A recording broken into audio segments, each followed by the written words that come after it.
Hey, everybody, and welcome back to another episode of the Speak Plainly podcast, where we speak plainly about things that matter. I am your host, Owl Medicine, and in today's podcast, we are going to be talking about something I think is super important and often underrepresented, and that is being a parentified child. So, what that means is exactly what it sounds like. Being a parentified child is when, as a child, you didn't get to really be a child because you had to fill the role of a parent in one way or another. So, in today's podcast, we're going to be talking about parentification, the different types of parentification.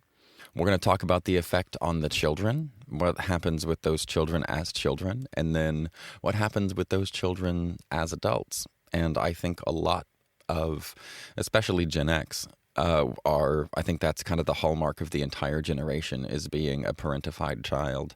And I think some of us millennials are in that vein as well, especially those of us millennials that are like born in the Midwest and the coastal cultures hadn't quite made it. So the popular way of being is about 10 years behind in the Midwest. So I definitely relate with being a parentified child, but I think most of my friends do as well, especially the ones my age and older. The younger ones, not so much. The ones raised by millennials, definitely not. But, or I guess I should say mostly not. But this is what I see, is I see a lot of parentification. So before I ramble on too long, let's get started while the structure of this thing will still hold my ramblings together. With this problem, the parentified child, I really believe that this is truly a generational thing for Gen X. And it's happened a million times before Gen X, and it'll happen a million times after. But something about the way baby boomers went about raising or not raising their children really gave a fire to this concept that has ravaged its way through the culture. And the reason I say ravaged its way through the culture is because so many of us have these issues. And there's one particular paradox with this parentification that is a real deep-seated problem. There's lots of psychological problems that come along with being a parentified child because you never got to be a child. And I firmly believe that in biology, when we don't experience something that we are meant to experience, we will seek out that experience for the rest of our lives. Which is why certain people who were parentified as children will stay in their super conditioned parentified role, and they will maintain being, especially the ones who were doing instrumental parentification rather than like emotional, or there's a few types, but especially those who were doing the instrumental type, they tend to stick with that being instrumental and playing an instrumental role in everybody else's life until something happens and they can't anymore, and then they spiral. And when they spiral, they become some of the most childish people on the planet. And that's because they never got to be children. And even the ones who are really in line with the instrumental parentification, like doing physical stuff for other people, even when they haven't like fallen apart and reverted back to this childish mentality on occasion, there will always be blind spots in their minds, in their actions, where other people around them, especially like their kids or people who are really, really close to them, can see them being ridiculously childish and being really, they get childish by the sheer fact that they're locked into an adult role to such a degree They can't see anything other than the way they believe they are supposed to act. So before I get off track with that, I want to talk about the two main types of parentification. There is emotional and instrumental. I've talked a bit about the instrumental.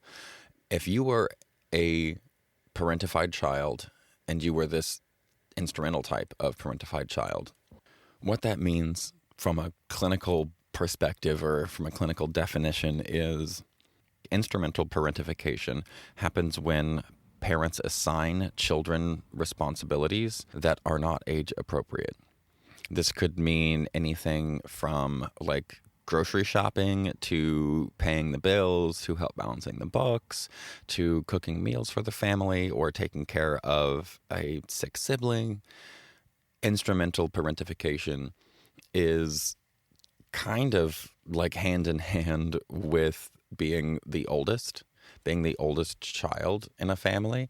This often winds up happening, especially in poor families, because then the oldest is expected to take like quasi-parental roles with their younger siblings. And then the other aspect of parentification is the emotional parentification. And emotional parentification occurs when children emotionally care for their parents.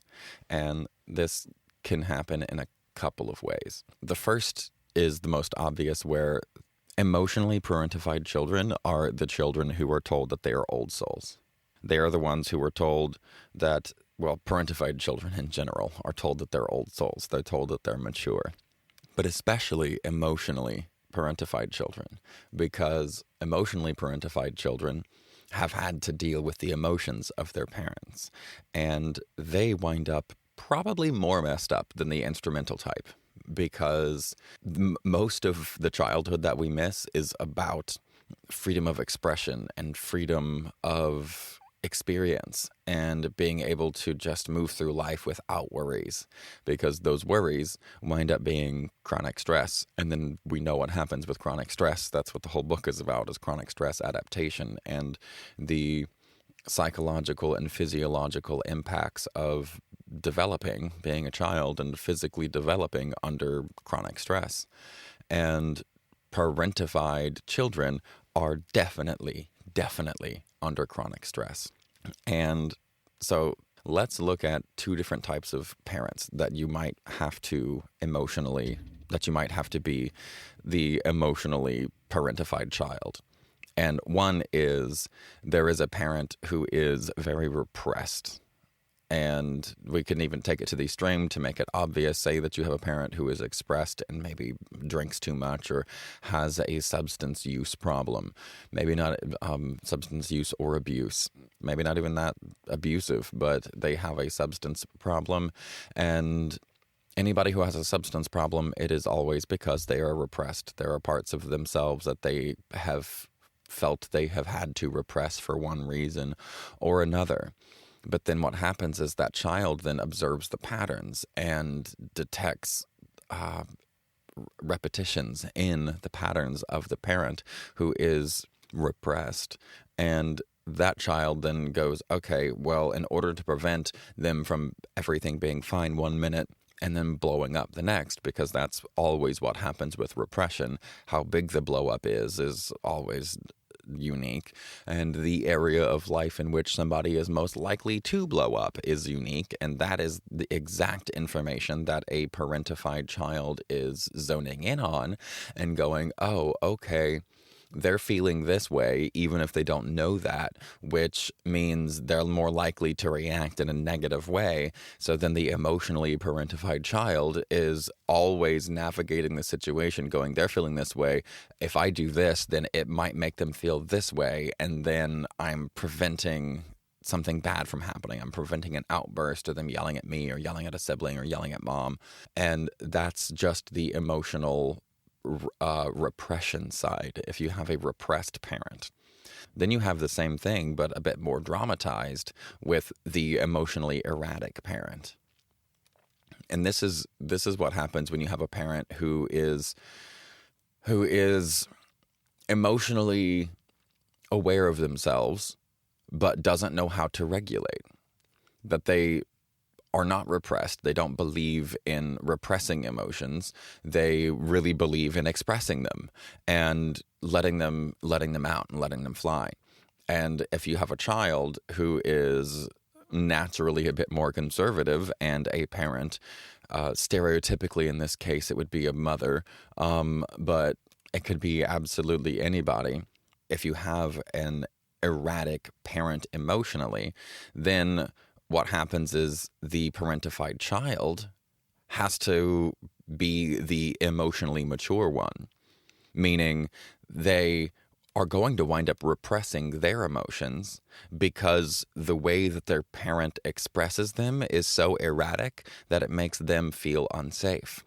So even though they may appreciate, and especially consciously, they'll appreciate being able to express emotions, and they'll say with words that they're good at expressing emotions and expressing emotions is great, but often they won't be able to deal with their own emotions, at least until they're very, very alone for some length of time, because over time with their parents as children, they saw mom or dad blowing up all of the time, because every time they felt anger, they would express that anger. Every time that they would feel sad, they would express that sadness, and usually to a dramatic degree, because we're talking about being emotionally parentified as a child.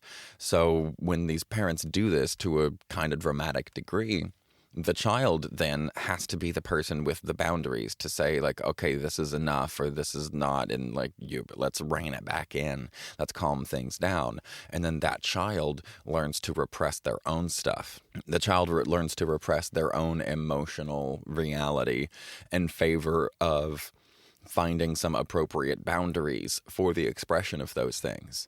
And both sides are being parentified. Because being an adult, being a parent, is just being an adult, with twice at least the responsibility. And being an adult is about balance. It's about balancing expression with like context appropriateness and that sort of thing. And if parents lean too far into one side or another, which most of us do because most of us have our own trauma that makes us want to not live like our trauma hurt us, so we wind up doing the opposite. So we wind up having the same things creeping up in our family tree psychologically, and they just happen to skip a generation because that's the way it works. We polarize away from our parents, and then our children polarize away from us, and then the grandkids wind up a lot more like the grandparents for one reason or another, or in some way or another. But either direction that you go, whether you had an erratic parent or you had a repressed parent, if you had to play the part of the adult at all in your family, whether you were the one consoling your mother or consoling your father, or whether you were the one cooking dinner, or you were the one taking care of your siblings, or whatever the role, that is what a parentified child is. That's where it comes from. You and me and basically all of Gen X, we were parentified children. We're the ones who were told, you're old souls, you're so mature, you're so wise, you're so fucking traumatized. So I wish they would have just said that. Could have skipped a lot of stuff. But that's what it is. You're traumatized, and this is how it shows up. But this specific type of parentification leads to some specific problems. So now you understand what the parentified child is, where it comes from, and that whether your parents were repressed or overly expressive, either one can lead to emotional parentification, because repressing all of your feelings is not an adult way to be. It is not a healthy way to be. And constantly expressing everything as fully as you feel it, especially if you're another traumatized person like we all are, then that's usually not very helpful either. And our children pick up on this, and our children help to provide us that balance. And then we run into the issue as we grow up. So you've got the background and the history. Now we're looking at what happens to us as adults.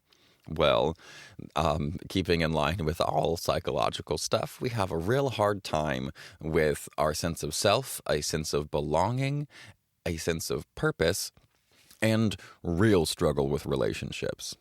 So, self, belonging, purpose, and relationships. So, let's start with self. The issue with the parentified child is our sense of self is always based around what we can do to help somebody else, what we can do to help regulate somebody else.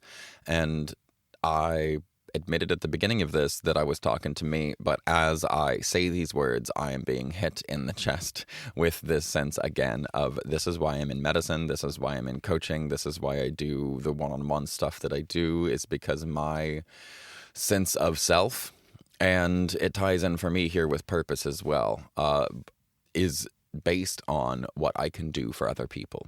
I love being helpful. I love being useful. And where we often, as children, are told that we're like mama's little helper or daddy's little helper or whatever. And that's when we're performing in that way, that's a parentified aspect. Like, we shouldn't have to be performative as children in order to get attention and approval.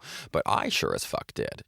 And if I performed at my absolute best and did impressive things, even then it was not noticed or was not cared about, because who gives a shit? It's the Midwest. You have to work 12 hours a day, 6-7 days a week just to get by. So whatever tiny little thing that you figured out in junior high or high school or elementary school really doesn't matter in the grand scheme of things. But to you, it does as a child. To me, it did as a child. And not having those things honored hurts. And it hurts that child. And we then act out of that hurt child deep down inside of us as adults, and we're constantly trying to heal that child. So then we wind up in relationships where we are caretakers. Now we're moving on to relationships here, where we move into relationships where we become the caretaker for one reason or another, and we caretake in the same way that we did with our parents. So if you're like, no, that's not me, I'm not a caretaker, are you not a caretaker? Maybe you're an emotional caretaker, or maybe you're an instrumental caretaker. And maybe even with that emotional, you're only one type of caretaker. You don't care if people are repressed. You think that's better. You're just trying to keep people from being overly expressive because that's not okay in your family, in your culture, in your whatever. Or maybe it's the flip side, and you've got the repression, and you're doing everything that you can to get people to stop being so damn repressed, because you believe if you just communicated properly, you could solve a lot of problems. Hello. That one's me. I feel like if people would just talk about what is going on, then they would be a lot better off, because I come from a obscenely repressed family.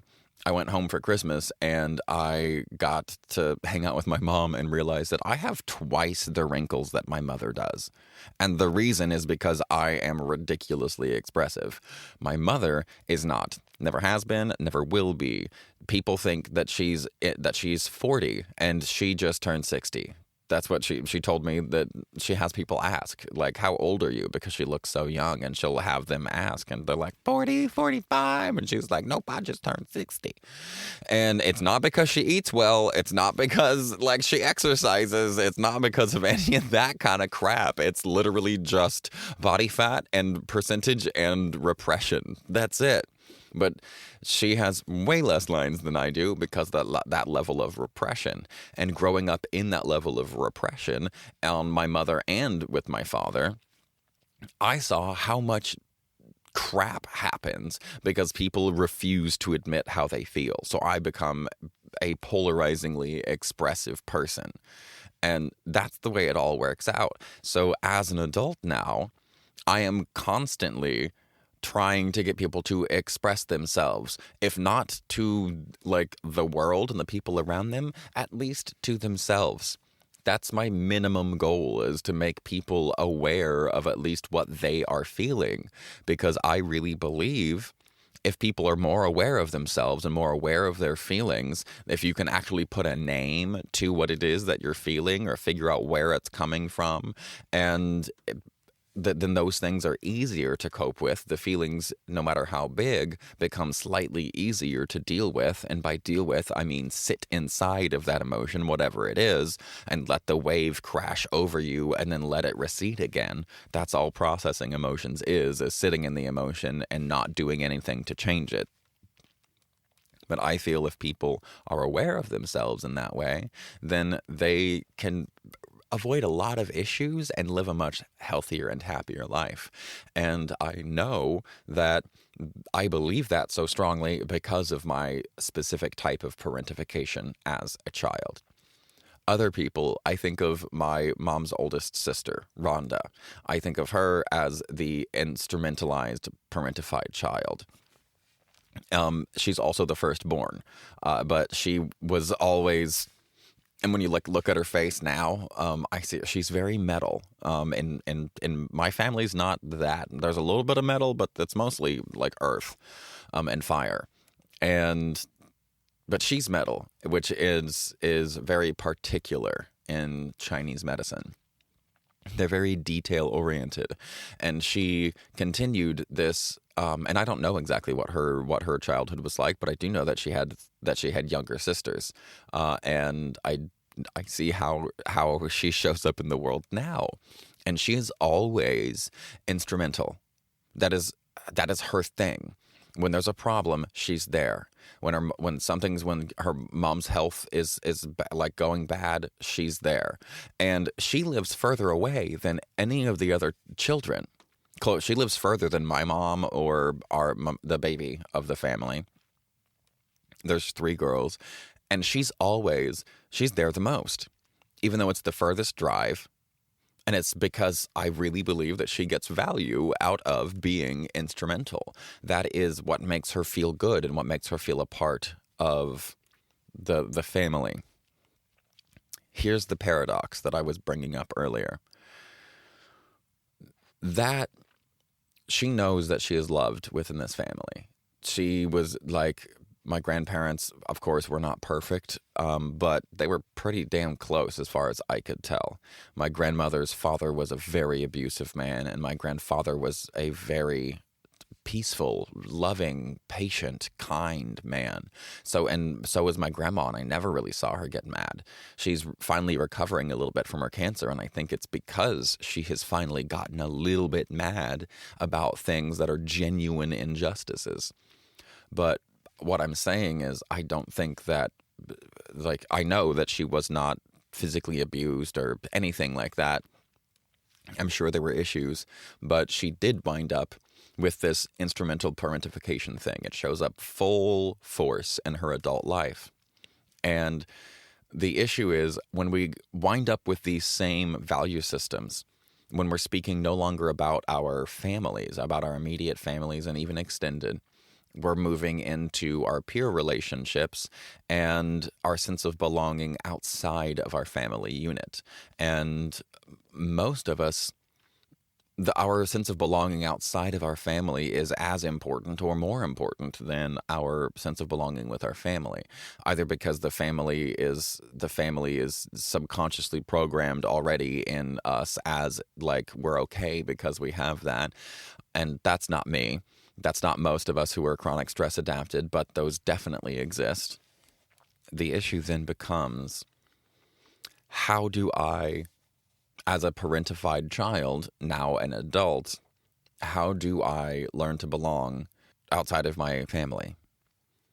And what happens is, depending on your type of trauma, like if you were a parentified child and that made things better, but still didn't instill in you a sense of belonging, and the way that I was a parentified child, yet I never felt like I belonged with my own family. What that means is we will continue, I will continue for the rest of my life to try to be as instrumental as I can in everybody's life that I meet. And I will never, ever feel like I belong with them. That's the paradox, is we parentify as a way to bring balance to chaotic family units. And if that family has enough chaos in it, and our parentification didn't work to the degree that we thought it should have, and we weren't able to successfully be the glue that we were trying to be, subconsciously even, then we wind up moving through the world being as helpful as we can and never feeling like we belong. But being helpful is how we belong. So then we try to be more helpful, and then we still don't belong. We try to be helpful, and that's how we try to belong. But we never seem to be helpful enough to provide ourselves with a sense of belonging. So this is the catch-22 of the parentified child with enough family trauma that as an adult, you still don't have a good relationship with your family. So here's the way to judge this. If you are an adult right now listening to this podcast and you think that you are a parentified child, if any of what I'm talking about resonates with you, if you were the one cooking dinner, if you were the one helping with the bills, if you were the one mediating family conflicts, if you were playing the role of the parent as a child, and the family unit wasn't healthy enough to make you feel like you belonged to the family that you were playing these instrumental or emotional roles in, then you are going to be just like me in having this paradox planted deeply inside of you. This paradox that says, I belong by doing this thing. For me, it's emotional parentification and trying to help people unrepress themselves. That is how I find my belonging in my community. But unless I'm actively doing that, like literally every day, I don't feel safe. And I know that sounds really weird, but I literally physiologically don't feel safe. I physiologically feel like there is some mild danger. And the longer I go without helping somebody else unrepress something, the more uncomfortable I feel. Physiologically. I get physically uncomfortable when I have not helped somebody else figure out their shit. This is the paradox. Because the way that I belonged in my family, and to belong, we play a role. Everybody, we all play a role in whatever unit that we belong to, whether that's as a worker or whether that's in a family unit or as a parent or whatever. We have a role that helps us to belong, and we act out that role. And some of us that were parentified as children, who that parentification was not good enough to accomplish the goals that we subconsciously had as children, to appease things, to play the mediator, to make sure that the bills were paid and everybody had their things and their younger siblings had their socks and their jackets. And like, if you did all that and you still feel like you didn't belong, then this is where the strengthness concept really comes in. Strengthness being a strength and a weakness. It's a key point for my book, but it's an attribute that is both a strength and a weakness. And the thing that makes it either a strength or weakness is the context in which we use it. And for me, forcing people to unrepress themselves without their permission, without a proper setting, that's a bad context for me to do it.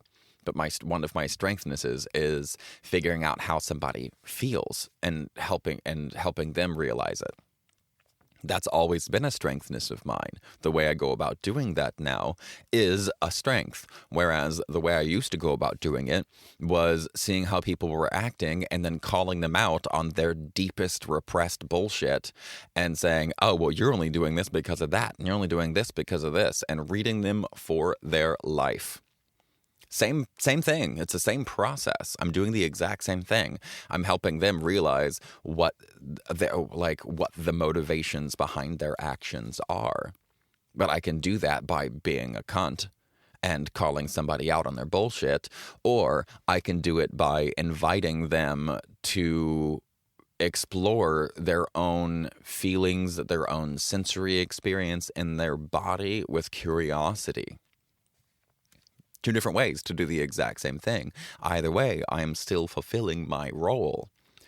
But the problem is, because it didn't make me feel like I belonged before, the chances of it making me feel like I belong now are really low. Yet, it is how I am pre-programmed to find my community. And guess what? It has found me my community. And the more I stay in it, the more I stay in doing client care and doing patient care, and the more I stay in talking to people about their lives and their trauma and finding their skill sets and leveraging them for a better life, the more I do that, the better I feel. I feel safer, I feel happier, I feel more joyous, I feel lighter and brighter, and the longer I go in between, the worse I feel. And you'd think that like the way I think of it anyway is like that you do enough of these that you can eventually rest on your laurels. But because I don't have that fundamental baseline of I do these things and that allows me to belong and it allows the family unit to function appropriately, I don't have that baseline, which means I built my house on sinking sand, as the Bible people say. And so I don't get to rest on my laurels because those laurels disappear into the sand, because that foundation ought to be, I do these things. I help people. I helped my mom or my dad or my sister or my brother or whatever find what they were repressing. And once they realized that they were mad about this, then they were like, oh, okay, well, that's actually fine. That was just a misunderstanding and we move on. And that could have provided, over time, doing that repeatedly in different forms could have provided me a sense of self that would allow me to rest on my laurels, but that didn't happen. And for many of us, that didn't happen. And this is the paradox that makes peer relationships and romantic relationships really, really hard, which is why I wind up romantically interested in repressed people who are very, very repressed and conservative and don't have any kind of sense of expression. And I'm like, what? And I wind up being attracted to them in part because that's my conditioning, and the conditioning is being attracted to them because they feel unsafe. How much sense does that shit make? I'm attracted to people who are repressed because that repression feels unsafe. And I want to make myself feel safe. So I go to the person who is the most repressed in the room and I poke around and figure out what they're repressing and find out how unsafe they actually are.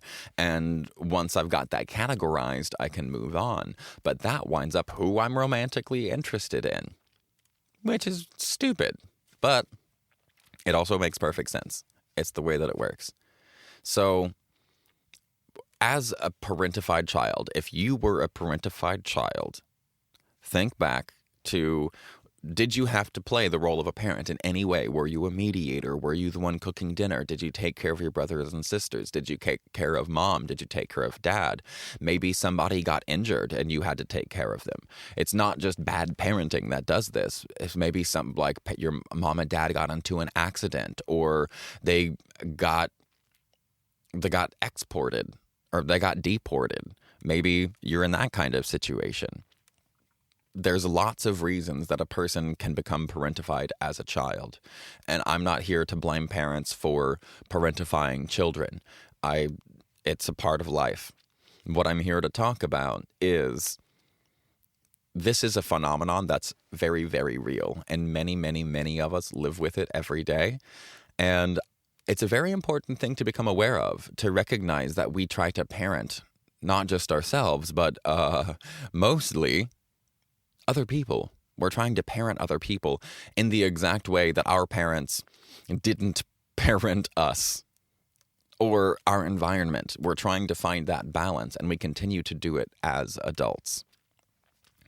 So if you think back and you had to play the role of the parent, whether you were instrumental and you were doing physical things like making sure grandma got her meds on time, or you were emotional and you were taking care of an erratic or a mentally unstable parent, or a parent who just had something terrible happen to them and that made them more reactive. Whatever the reason, if you went through that as a child, you were probably a parentified child. The issue is, as a parentified child, we continue to do the same things that we were parentified as. We try to do those same things for the rest of our lives in all of our relationships. And so long as you felt that you succeeded as the glue, it doesn't matter if you did or not, but if you felt that you succeeded as the glue in your parentification, then you'll probably be able to do whatever it is that you were parentified as. You'll be good at helping people. You'll have this strengthness, this skill set that is very useful, and you can help people get their shit together and do what needs to be done regardless of their emotions if you are an instrumental person, or the vice versa. Maybe you're the one who, like me, is like, yeah, you have to do this, you have to do that, you have to do this, you have to do that, but none of it's going to do you any good if you're dead or sick. The real bottom line I want people to hear is, if in your parentification as a child, you did not feel that you succeeded in your role, you will compulsively act out that role every day. And the longer you go without acting out that role, the worse you will feel. And then you'll get mad about it because you don't want to be that. You had to be the parent for your parents. So why would you want to be the parent now? Except that is the skill set that you have. That is the conditioning that you have, is to do this exact kind of care, to provide this exact kind of care that was needed in your home, and you saw that hole and you filled it. That is fulfilling for you neurologically, whether you consciously like it or not. So if you still have resentment over at your parents or your siblings or whoever you were parentified as, if you still have that resentment toward them, that's going to be a black hole in your life, because you will refuse to do the thing that will make you feel like you belong. And what's fucked up about it is those of us who are fucked up and have fucked up families and our glue was not strong enough. You'll feel better by doing the thing that you don't want to do, but you'll only feel better for a little bit, which is why you won't stick to it. But I'm here to tell you that if you find a thing that you can do that feels good to you, that makes you feel like you belong, even temporarily, do it.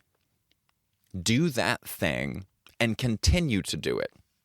And when you run out of impetus, when you are like, it always winds up going back and I have to keep doing this, it's not good enough, I still feel like I don't belong. Well, sorry. That's the unfortunate reality of the nervous system of a chronic stress adapted person who was parentified, and that parentification that we acted out was not successful in our own minds. It sucks, but that's the reality that I see. That's the reality that's imprinted on us. So other people might get to do the thing that they were programmed to do 10, 12 times, and that's good. And then they feel a part of the group. They feel a part of a larger body, and which is what makes us feel safe, is belonging to a group of people, having our clan, having our tribe, having our family. Those of us who didn't succeed as the glue, we're screwed in that way. We cannot expect to feel part of the unit without constantly working for it. I do not think that I will ever feel, at least not for the next, at least till 60. Maybe with my next Saturn return, it'll fix, but I doubt it. Maybe it will. That would be nice. But I really believe that our job and our role is always falls in line with our predilections. Our role always, to me, falls in line with our skill set. We will have to further develop that skill set to make it good, My skill set was helping people find what was repressed in them. And in junior high school, or all throughout the military, I did it in the most cold and mean way possible most of the time, because because I was a child, and that's what you do. And I worked in that skill set, and now I've found ways to do it better that make people like me instead of make people dislike me. But I never feel like I belong with them. I will temporarily, the more that we hang out in person, especially, and like I can feel totally at home. But if I'm gone for any length of time, I no longer feel like I'm going to be at home. And I have to start this belonging process all over again by providing you some kind of value. Usually value in the form of insights into your own stuff. Which is why I don't wind up having super close relationships with people who are already really, really, really on their stuff, because they don't need me. We, in theory, should get along fantastic, and we do. We get along, but we never have a profound closeness because they don't have a need for me. And that sense of belonging for me comes through the process of being useful for another person. So there it is. There's my shit, just like all way out there for you. That's honestly some of the most uncomfortable and very real and very fucked up parts about me. That it's not, and this isn't meant to be a pity party or anything. I'm just using myself as an example because I am not the only one, not even close. And I am far from having the worst types of, the worst form of parentification. Far, far, far from it. But this is what I wanted to talk about, because I really see this very active and very alive in lots of people's lives. And I want you to know what happens to us when we wind up playing the role of a parent as a child. It continues to fuck with us over time. It makes our sense of self difficult. It makes our relationship with peers and romantic relationships difficult. It makes our sense of belonging difficult. And if the glue that we attempted to be with our parentification was not successful in our eyes, then we will have a compulsive need to perform our parentification through adulthood. So for me, that means I can belong to any group because I'll never stop working to. I'll never feel like I belong. I'll never be able to rest on I feel like I belong. But you know what that does? That gives me motivation to always be active, which is good because when I'm not active, I can slip into depression and all real quick. Real quick. That whole idle hands of the devil's playground, that is me through and through and through. That being useful to people and helping them find their repressed stuff and it never being enough is the reason I have the podcast. It's the reason I have my coaching. These are strengthnesses of mine. It's the reason I keep doing what I do, and I don't just put out a few videos and then rest on that and let people come to me, because it's not enough to make me feel like I belong, which means it's not enough to make me feel safe, which means I have that constant low-grade tension and anxiety in my body of this is unsafe, so I need to be prepared to launch into action at any given moment, which is why I am hyper-reactive. See, it all ties into itself perfectly, but I don't see anything wrong with these things. I just see that these are the ways that I'm most likely to react and respond, and that's fine. We all have them, and it's only when we recognize them that we can use them appropriately. It's why I'm helping people figure out what their own stuff is and stop being so repressed. But now I've been talking in circles. I think I've summarized it all for you. If you are a parentified child, I love you. I am sorry. Also, you're probably pretty dope. And if you didn't feel like your glue was strong enough, then don't give up. Don't even change directions. Just keep doing what you're doing. Find a way to do it in a way that's sustainable. And keep at it. Because that's our lot. Our lot in life is to keep working to feel and maintain a sense of connection. Thank you very much for your time and for spending it with me. I really appreciate it. If you liked this podcast, leave a comment. And remember, stay curious and stay uncomfortable.